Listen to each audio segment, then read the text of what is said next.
The crash and first contact. The transport vessel shuddered violently as it broke through the atmosphere of Viridian 7. Sarah Chen gripped the control panel with white knuckles, watching helplessly as system after system failed on her display screen. The emergency lights painted everything red, and alarms screamed warnings she already knew too well. Her supply run to the mining outpost had turned into a nightmare when a micrometeor shower had shredded her navigation array. Now she was falling toward an uncharted region of a barely explored planet. The impact came harder than Sarah expected. The vessel plowed through thick vegetation before slamming into a rocky outcrop. Her safety harness dug into her shoulders as the world spun and metal screamed. When everything finally stopped moving, Sarah hung sideways in her seat, breathing hard through her environmental suit.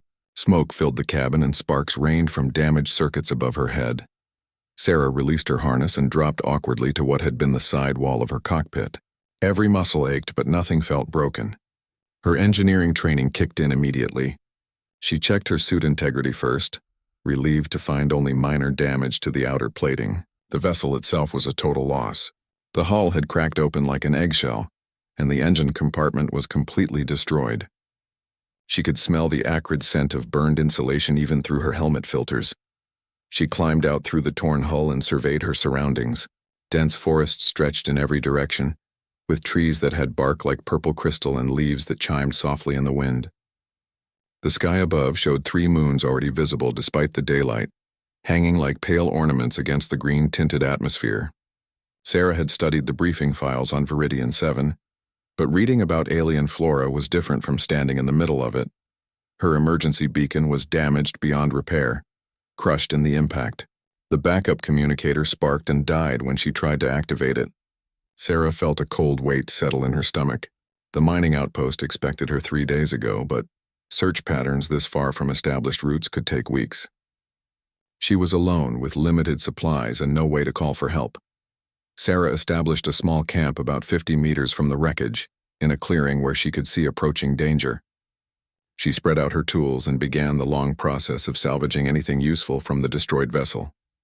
Her engineering skills were specialized in deep space propulsion systems, but she knew enough general mechanics to attempt repairs on her damaged environmental suit. The power cells were fluctuating, and her oxygen recycler had developed an ominous clicking sound.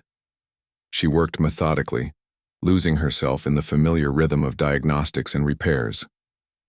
The suit's internal computer displayed a cascade of problems. The main power regulator had cracked during the crash, causing intermittent failures across multiple systems. Sarah carefully removed the damaged component and examined it under her portable scanner. The molecular structure had fractured in 3 places. She could bridge the gaps with conductive paste from her repair kit, but it would be a temporary fix at best. The sun was beginning to set when Sarah first heard the sound. A soft whimpering came from the underbrush at the edge of her clearing. She froze, one hand moving slowly toward the plasma cutter on her belt. It was not much of a weapon, but it was all she had. The whimpering came again, higher pitched this time, almost like crying. Sarah activated her suit's external audio sensors and filtered out the ambient noise of the forest. There were multiple sources of the sound, at least 3 distinct voices. They were small, whatever they were, and they sounded distressed rather than threatening. Against her better judgment, Sarah stood and walked slowly toward the sound. Behind a fallen log covered in bioluminescent moss, Sarah found them. 3 small creatures huddled together, their bodies trembling. They were about the size of house cats with sleek fur that shifted colors from deep blue to silver, depending on the angle of light. Their faces were angular and intelligent, with large eyes that reflected the fading sunlight like mirrors. Small pointed ears rotated independently, tracking sounds around them. They had 4 legs ending in paws with retractable claws, and long tails that curved around their bodies. Sarah recognized them from the planetary survey data. Velcrin pups. The adult Velcrin were apex predators on Viridian 7, standing nearly 2 meters tall with strength enough to bring down prey twice their size. These were just babies, though, and they were clearly in trouble. Their ribs showed through their fur, and one of them had a nasty gash on its front leg. Sarah looked around and quickly found what she feared. About 10 meters away, partially hidden by the crystal trees, lay the body of an adult Velcrin. The creature's fur was matted with dried blood, and scorch marks on the surrounding vegetation told a story of violence. Someone or something had killed their mother. The pups saw Sarah and pressed closer together, but they did not run. Their eyes followed her every movement with desperate hope. Sarah knew she should walk away. Her training manual had entire sections about avoiding contact with indigenous life forms. Getting involved with alien predators, even young ones, violated multiple protocols. But looking at those 3 small, starving creatures, Sarah found she could not follow protocol. She reached into her supply pack and pulled out a ration bar. The pups watched intently as she broke it into small pieces. Sarah tossed one piece toward them gently.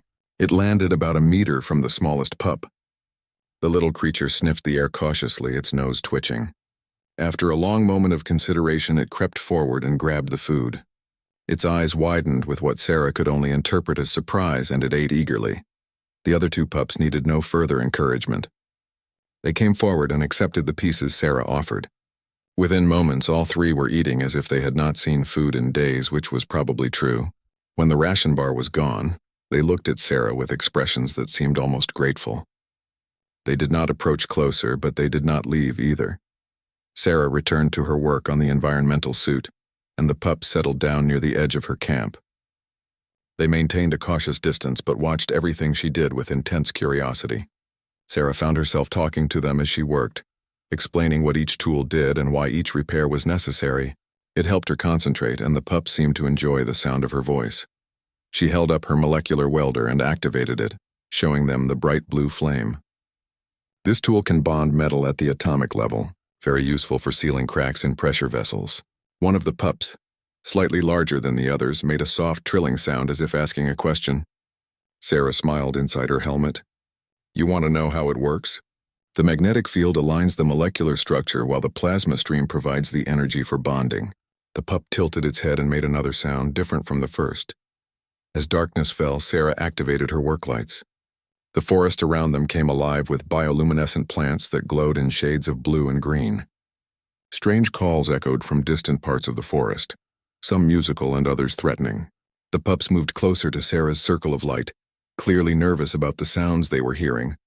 Sarah opened another ration bar and shared it with her unexpected companions. They ate more slowly this time, with better manners. The smallest pup finished its portion and looked around Sarah's campsite. Its eyes settled on her helmet, which she had removed and set on a flat rock nearby. The interior padding glowed with the soft blue light of the status displays built into the helmet's lining. The small pup walked over to the helmet and sniffed it carefully. Then, to Sarah's amazement, it climbed inside. The helmet was just large enough to accommodate the pup's body. Within seconds, the little creature had curled into a tight ball in the padded interior and closed its eyes. Its breathing became slow and regular. It was asleep. The other 2 pups watched their sibling, then looked at Sarah as if asking permission. She nodded, even though she knew they probably could not interpret the gesture. Go ahead, there is room. The middle-sized pup joined its sibling in the helmet, arranging itself carefully to fit. The largest pup hesitated, then climbed in as well. The 3 of them formed a tight pile inside the helmet, with the smallest in the middle for warmth and protection. Sarah sat back and looked at the bizarre scene before her. She was stranded on an alien planet with no communication, limited supplies, and damaged equipment. She should be focused entirely on survival and repair work. Instead, 3 predator pups were sleeping peacefully in her helmet, trusting her completely despite having known her for only a few hours. She had become responsible for them, whether she intended to or not. The night deepened around Sarah's small camp.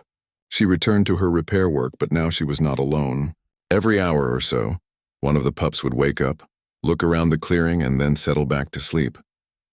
They were taking turns keeping watch, protecting both their siblings and their new protector. Sarah noticed this pattern and realized these young creatures possessed intelligence beyond simple animal instinct. They understood cooperation and shared responsibility. Sarah worked through the night by the glow of her portable lamps. The power regulator repair was more complex than she initially thought.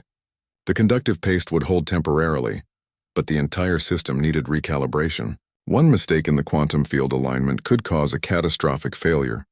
She measured and adjusted with painstaking precision, aware that her life depended on getting this right.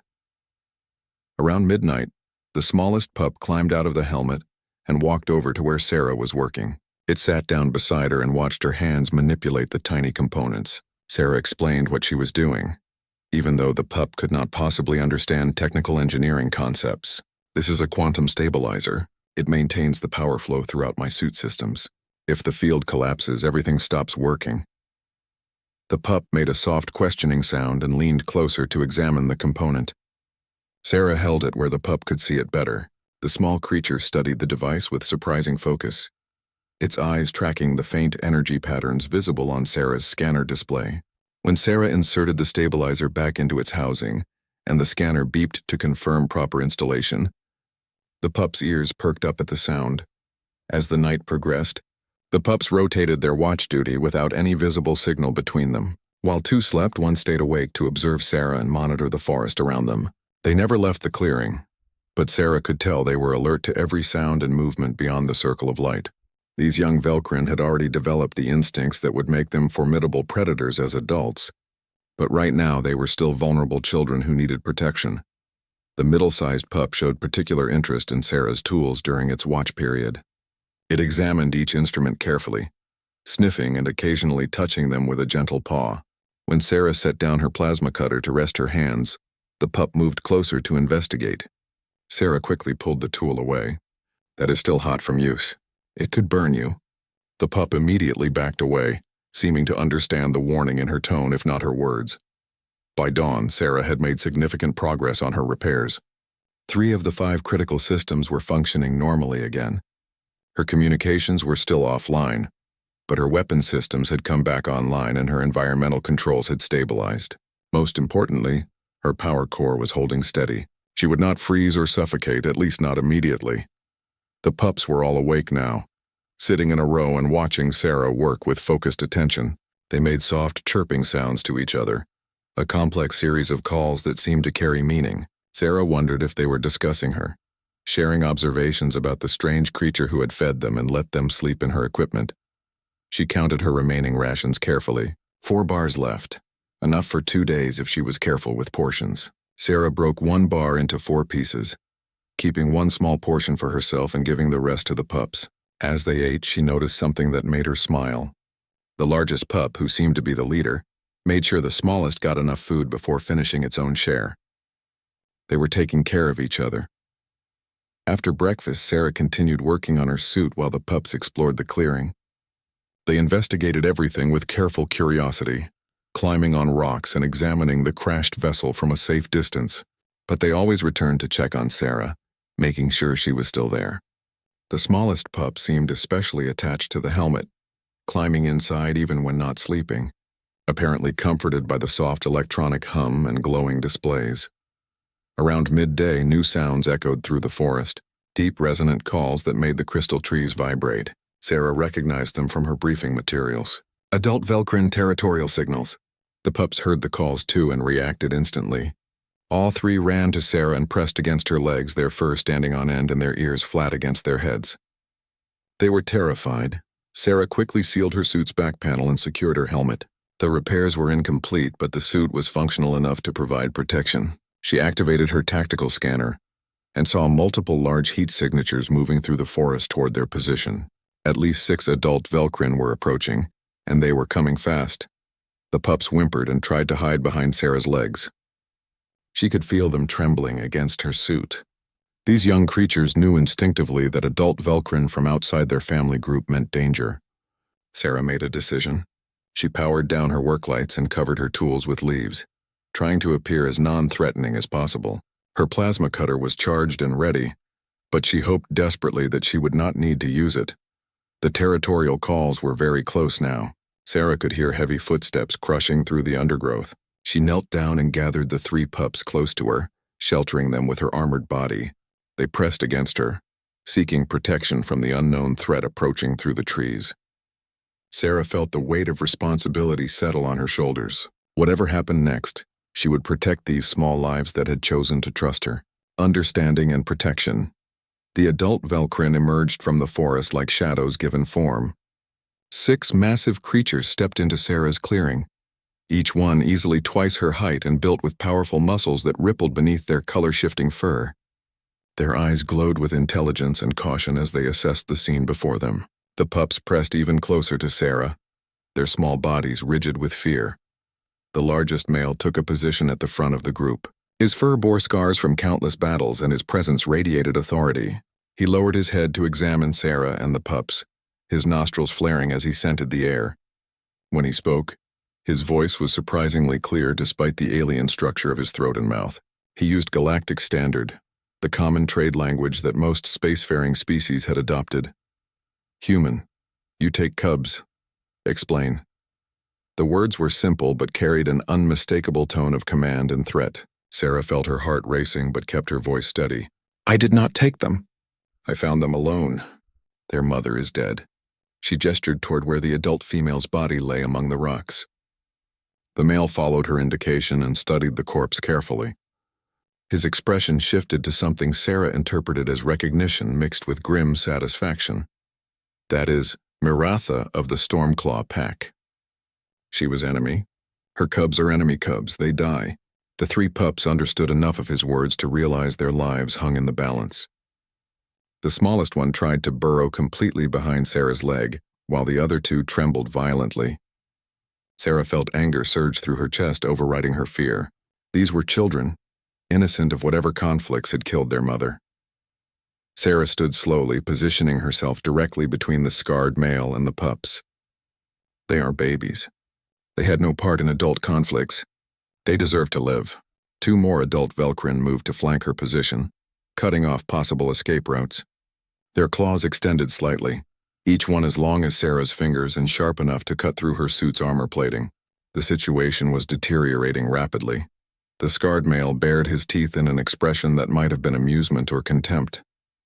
Cubs grow into adults. Enemies remain enemies. Better to end the threat now. Sarah's hand moved unconsciously toward her plasma cutter, but she knew that even with the weapon, she stood no chance against 6 adult Velcrin. They could move faster than human eyes could track and possess strength that could tear steel. Before the tension could escalate further, a new voice spoke from the edge of the clearing. This voice was older, calmer, and carried natural authority that made even the scarred male pause. An elderly female Velcrin stepped into view, her fur marked with silver streaks of age and her eyes holding the wisdom of long years. She moved with dignity rather than aggression, and the other adults immediately showed her respect by stepping back slightly. She spoke rapidly in the Velcrin language, a complex series of growls, chirps, and trills that sounded almost musical. The scarred male responded in the same language, his tone defensive. The elderly female's reply was sharp and brief. The male lowered his head in what was clearly submission. The power dynamic had shifted dramatically with her arrival. The elderly female approached Sarah with careful, non-threatening movements. She studied the human and the pups for a long moment before speaking in perfect Galactic Standard. "I am Thessera, Pack Elder and Wisdom Keeper. You are Engineer Sarah Chen of the transport vessel Dawnrunner. Your ship is overdue at the mining outpost." Sarah was shocked. "How do you know my name and my ship?" Thessera's expression might have been a smile.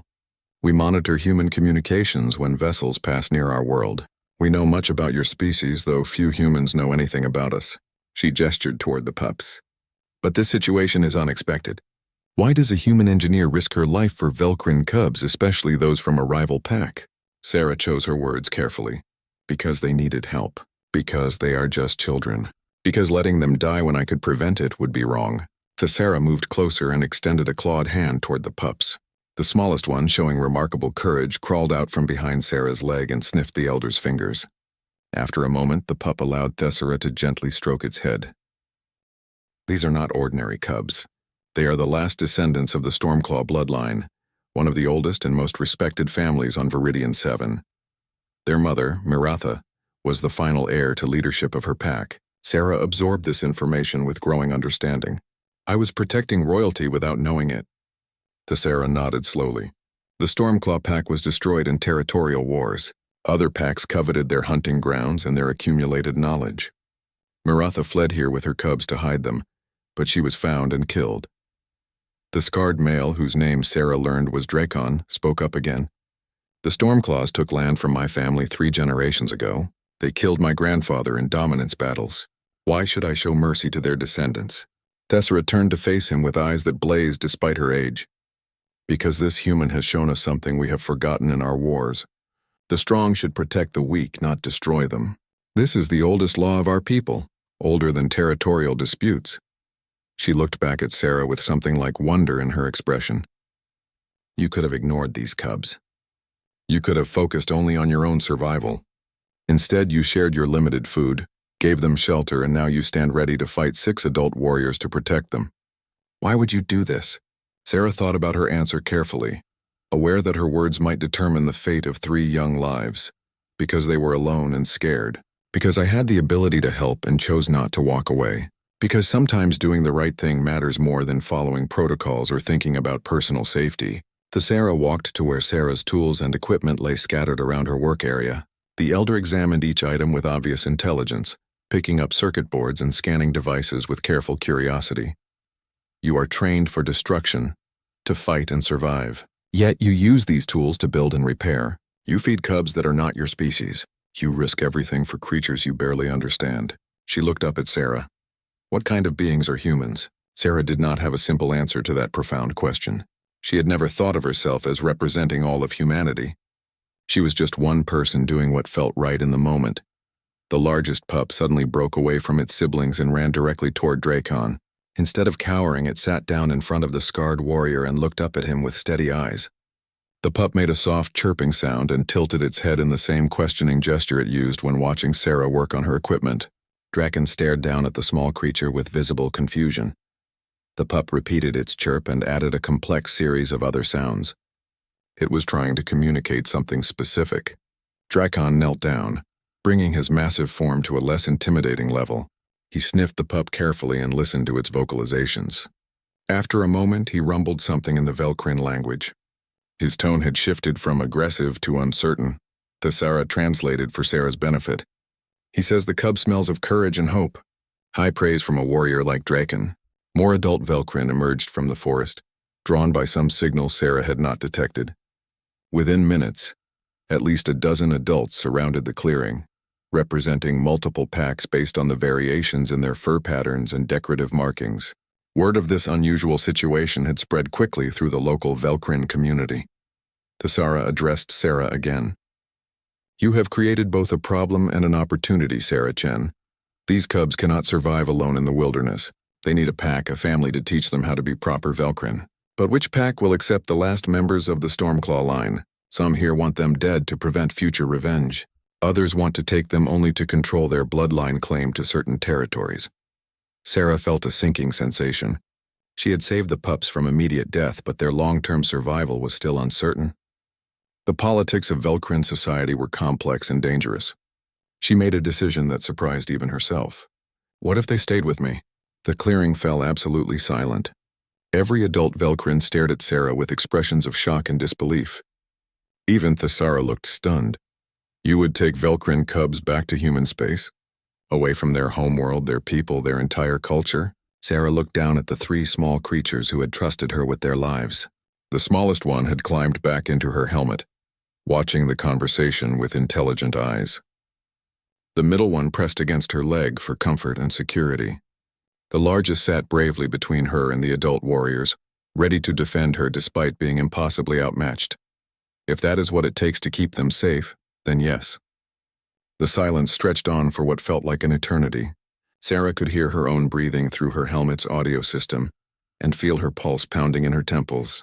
The adult Velcrin exchanged glances, communicating in ways Sarah could not interpret. Had she just made a terrible mistake by offering to take the cubs with her? Sarah finally broke the silence with a question that cut to the heart of the matter. You would take 3 Velcrin cubs to a human world, away from everything they know, everything they should become. Why? Because they need someone who will put their safety above political considerations. Because they deserve to grow up without fear of being killed for their bloodline. Because I already care about them. Sarah moved closer to Sarah, her amber eyes searching the human's face through the helmet visor. Show me. Show you what? Show me how you would protect them. Show me this human way of caring for the young. Sarah was confused by the request but nodded. She called softly to the pups and all 3 came to her immediately, trusting and eager. The smallest climbed onto her lap while the other 2 pressed close to her sides. Sarah pulled out one of her remaining ration bars and broke it into pieces. First, you make sure they have food, even when supplies are limited. The pups ate eagerly, still sharing to ensure the smallest got enough. Next, you give them shelter and comfort. She showed how the pups used her helmet as a den, a safe place to sleep. Then you teach them about the world. Sarah activated her diagnostic scanner and showed the pups how it worked. They remembered the device from the previous night and paid close attention as she explained what the readings meant. The middle-sized pup tried to operate the scanner with its paws, struggling with the controls but clearly understanding the concept. Finally, you protect them from danger no matter the cost. Sarah stood and positioned herself between the pups and the adult warriors. Her damaged suit was not much protection, but the gesture was clear. She would fight impossible odds to keep these cubs safe. Draken growled something in Velcrin. The Sarah translated. He says you teach like a mother but stand ready to fight like a warrior. This is unusual in our experience, maybe, but cubs need both. They need someone to show them how to survive and someone willing to defend them when they cannot defend themselves. The largest pup suddenly ran to Dracon again. This time it did not just sit before him. It began making complex vocalizations while moving its paws in specific patterns. Sarah realized it was trying to communicate something important. Draken's scarred face showed surprise, then understanding. He responded in Velcrin, making similar gestures with his claws. The pup chirped excitedly and ran back to Sarah, clearly pleased with itself. What did it say? Thessera looked thoughtful.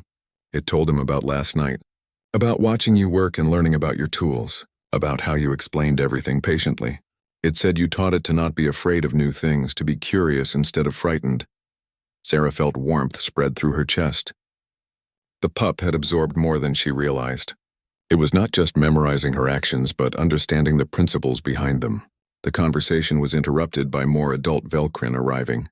Soon, at least 20 warriors from different packs surrounded the clearing. Thessera spoke to them in rapid Velcrin, explaining the situation. A heated debate began among the adults. One particularly large male pushed through the crowd. His fur was darker than the others, almost black in some areas, and heavy scars covered his body. When he spoke, even Dracon stepped back respectfully. Thessera whispered to Sarah, "That is Krathus of the Ironhide Pack, a war leader, very traditional and very dangerous." Krathus addressed Sarah in heavily accented galactic standard. "Human take cubs to space. Cubs forget Velcrin ways, become weak like humans." This wrong. Sarah felt irritation override her fear. "Humans are not weak."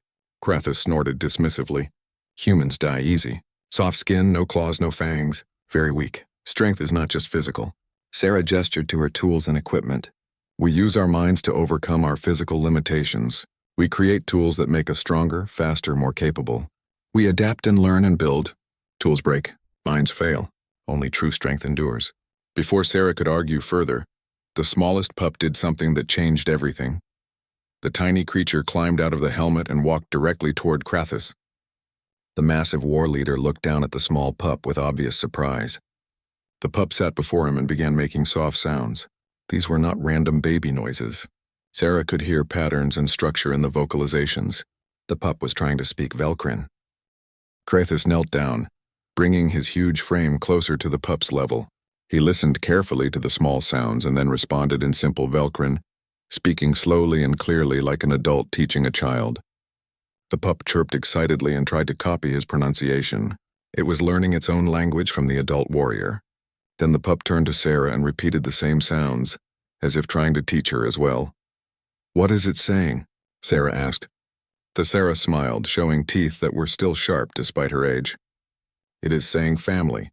The cub is trying to tell us that you are its family now." Every Velcrin in the clearing stood in stunned silence. Family bonds were sacred in their culture, not formed lightly or broken easily. The other two pups joined their sibling. All three sat between Sarah and Krathus, looking back and forth between the human and the Velcrin, as if trying to bridge a gap between two worlds. The middle pup picked up Sarah's diagnostic scanner and carried it to Krathus. It activated the device with surprising skill and held it toward the war leader's face. The scanner beeped and displayed biological readings. Krathus studied the display with interest. "What this show?" Sarah explained. "It shows your vital signs, your health status. The scanner can detect illness or injury before symptoms appear. It is a tool for keeping a pack healthy." The pup then scanned itself and showed its readings to Krathus, demonstrating that the device worked on Velcrin as well as humans. The war leader compared the two displays, noting similarities and differences between species. "Clever tool. could save many lives in hard seasons. Sarah saw her opportunity. I could teach you how to use it, how to maintain it. The cubs already understand the basics because they watched me work.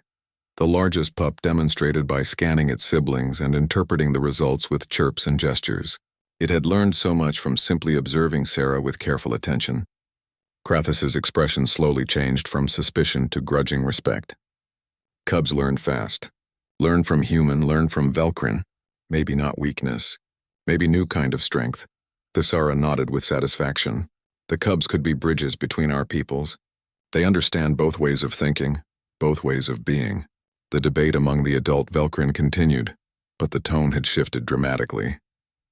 Instead of arguing about whether the cubs should live or die, they were now discussing how to raise them properly. Some advocated for traditional Velcrin training in hunting and combat. Others suggested incorporating human knowledge and technology. Sarah realized that her simple act of compassion had created something much larger than she intended. These cubs were no longer just orphaned babies. They had become symbols of potential cooperation between species that had never truly understood each other. The sun moved across the alien sky, and Sarah's clearing became an impromptu meeting ground for multiple Velcrin packs. As evening approached, Thesara called for order. The elder's voice carried authority that commanded immediate attention. We must make a decision about these cubs and about this human. Both have shown qualities that deserve respect. The cubs have chosen Sarah Chen as family, and she has accepted them. This bond is not something we can simply ignore or dismiss. Draken spoke up. But humans and Velcrin live differently. How can cubs grow properly if they are not taught our ways? Sarah had been thinking about this problem all afternoon. What if they learned both ways? They could spend time in human space learning technology and human culture, but also return here regularly to learn Velcrin traditions and survival skills. The clearing erupted in discussion again. The idea was unprecedented, and many of the adults were skeptical. Krathus raised his voice above the others. This requires trust between species. Humans have never shown interest in understanding Velcrin before. Why should we trust now? Because I'm not just asking for trust, Sarah said firmly. I'm offering it first. She removed her helmet completely, an act of incredible vulnerability when surrounded by deadly predators. I am trusting you not to kill me. I am trusting you to honor the bond your cubs have formed with me. I am trusting that Velcrin value courage and honor as much as strength. The adult stared at her exposed face. Without the helmet, Sarah had no protection and no way to survive if they decided to attack. Thesara moved closer and examined Sarah's face with gentle curiosity. No human has ever removed protective gear in front of Velcrin warriors before. You truly trust us. I trust that you will do what is right for these cubs, even if it means working with a species you do not fully understand. Thesara turned to address the assembled packs. This human shows courage greater than her physical strength. She offers cooperation instead of fear. She teaches our cubs instead of fleeing from them. Perhaps the universe is showing us a new path forward. Krathus considered this carefully. If we agree to this arrangement, there must be rules. The cubs must learn Velcrin language and customs. They must understand their heritage. Sarah nodded immediately. I agree completely. They should know where they come from and what it means to be Velcrin. I can teach them about technology and human culture, but they need you to teach them about their own identity. Another adult, a female with distinctive gray markings, spoke up. What happens when the cubs are grown? Will they choose human space or Viridian 7? Sarah met her gaze steadily. That will be their choice to make, not mine or yours. We raise them with knowledge of both worlds, and when they are adults, they decide where they belong. Thesara looked around at the assembled Velcrin. This is a matter of great importance. We should vote as our traditions require. All in favor of allowing this unprecedented arrangement? More than half the adults signaled agreement with a specific gesture Sarah did not understand. The elder continued. All opposed? About a third of the group signaled opposition. The rest abstained. The decision is made. These cubs will be raised by both human and Velcrin. Sarah Chen will be recognized as their guardian in human space. We will appoint mentors here on Viridian 7 to teach them our ways when they visit. Draken stepped forward. I will be first mentor. I fought against Stormclaw Pack, but I respect their courage. I will teach these cubs to be strong warriors. Krathus added his voice. I also will teach. They should know strategy and leadership. Several other adults volunteered as well. representing different skills and aspects of Velcrin culture. Sarah felt overwhelmed by the sudden outpouring of support. The three pups sensed the change in atmosphere and began making happy chirping sounds. As night fell over the clearing, the adult Velcrin brought food for the pups, proper Velcrin prey that would help them grow strong. They also brought food suitable for humans, plants, and fruits from the forest that were safe for Sarah to eat. The gesture of sharing food held deep significance in their culture. Sarah sat among the adult Velcrin, feeling like she had stepped into a dream. Just 2 days ago, she had been a solitary engineer on a routine supply run. Now she was part of something extraordinary, a bridge between two species that had barely acknowledged each other's existence. The pups ate their fill and then, predictably, climbed back into Sarah's helmet to sleep. The Sara settled down near Sarah, her old bones creaking slightly. "You have changed our world, Sarah-Chen. Before today, we saw humans as strange beings who moved through our sky in metal ships, uninterested in understanding us. Now we see that humans can be brave, compassionate, and wise." Sarah shook her head. "I am not particularly brave or wise. I just did what anyone should do when they find children in trouble. That is precisely what makes you remarkable. You see obvious solutions where others see impossible complications." The elder paused, then added, "Your rescue ship will arrive soon. We tracked their search pattern. They will find your crash site tomorrow." Sarah felt mixed emotions at this news, relief at being rescued but also sadness at leaving this place and these people.